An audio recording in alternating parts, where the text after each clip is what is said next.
प्रत्येक ऊस कारखान्याला बागायतदाराला आमचं सांगणे, रोडवर जर ट्रॅक्टर आलं ट्रॅक्टरचे टायर फोडल्याशिवाय राहायचं नाही। काय गुन्हे दाखल व्हायचे होत्या, कुठला दादागिरीवाला कारखाना त्याचा कणचिरील्याशिवाय राहायचं नाही। कुठला कारखाना असू द्या 3700 रुपये एफआरपी भाव घेतल्याशिवाय राहायचं नाही आपल्याला। त्यामुळे कुठल्या शेतकऱ्याने ऊसा करता यायचं काम नाही। अरे आपल्या बापाचा पिकवलेला ऊस आहे, तुम्ही जर आज इथं आंदोलनाला आलात ना 500-600 रुपये टन मागा तुम्हाला जास्त भेटणार नाही। कुठल्या सामाजिक संस्थेचा आम्हाला काही घेणं देणं नाही। आम्ही या ठिकाणी जर एकत्र आलो असतो तर आमच्या बापाच्या 12 महिन्याच्या कष्टाचं मोल मागण्यासाठी आम्ही या ठिकाणी एकत्र आलो। त्यामुळं या प्रशासनाला देखील माझी नम्रतेची विनंती आहे, आपण 15 वर्ष अभ्यास करून या प्रशासनामध्ये प्रशासनाचं काम करत आहात। या शेतकऱ्यांच्या पोरांवरती गुन्हे दाखल करण्याच्या अगोदर आपण थोडासा विचार करावा की ही शेतकऱ्यांची पोरं कुठल्या राजकारण्याच्या संदर्भात बोलत नाहीयेत, कुठल्या व्यक्तीच्या संदर्भात बोलत नाहीयेत, तर हे फक्त आम्ही आमच्या कष्टाचं मोल सरकार म्हणून तुम्हाला विचारतोय। त्यामुळे या मोदी सरकारला या शेतकऱ्यांच्या पोराचा जाहीर आव्हान आहे, सरकार बाबा आज या शेतकऱ्यावर या बळीराजावर आपण कुठल्या पद्धतीची परिस्थिती आणून ठेवली आहे। बांधवांनो विचार करा, पाठीमागचा 4 महिन्याचा पाऊस काळ काय होता, आपली शेती वाहून गेली, आपले बांधव वाहून गेले, आपल्या शेतातली काही आई वाहून गेली, तरी सुद्धा या सरकारला खाण फुटलं नाही।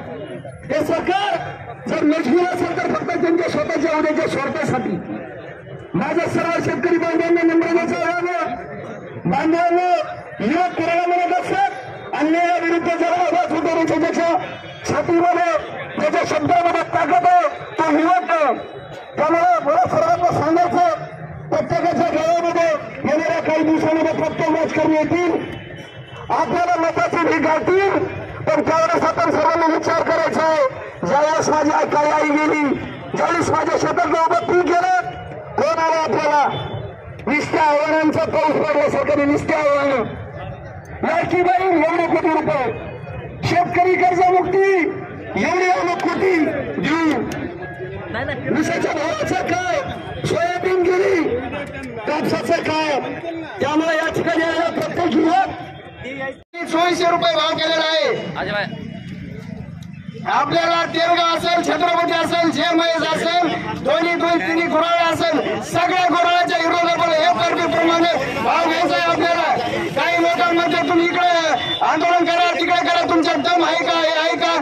काही लोक टेटर ठेवायला सुद्धा पाहिजेत, काल टेटर सुद्धा पाहिजेत, आम्हाला नाही यायचं, आमचा ऊस जाणार नाही, येणार नाही। मर्द मावळ्या शेतकऱ्यांना अजिबात कुणी द्यायचं नाही कोणाला, ज्याचा ऊस आडी देन तिथं युवा शेतकरी संघर्ष समिती जिंदाबाद आहे तुमच्या मागं, एकाचा ऊस लावून देणार नाही, यांचा काय कारखाने जास्त चालणार नाही काय। आता प्रत्येक ह्याच्यात जर भावाचं फिक्स नाही केलं, पुढच्या प्रत्येक ऊस कारखान्याला बागायतदाराला आमचं सांगणे, रोडवर जर ट्रॅक्टर आलं ट्रॅक्टरचे टायर फोडल्याशिवाय राहायचं नाही। काय गुन्हे दाखल व्हायचे होत्या, कुठला दादागिरीवाला कारखाना त्याचा कणचिरील्याशिवाय राहायचं नाही। कुठला कारखाना असू द्या 3700 रुपये एफआरपी भाव घेतल्याशिवाय राहायचं नाही आपल्याला।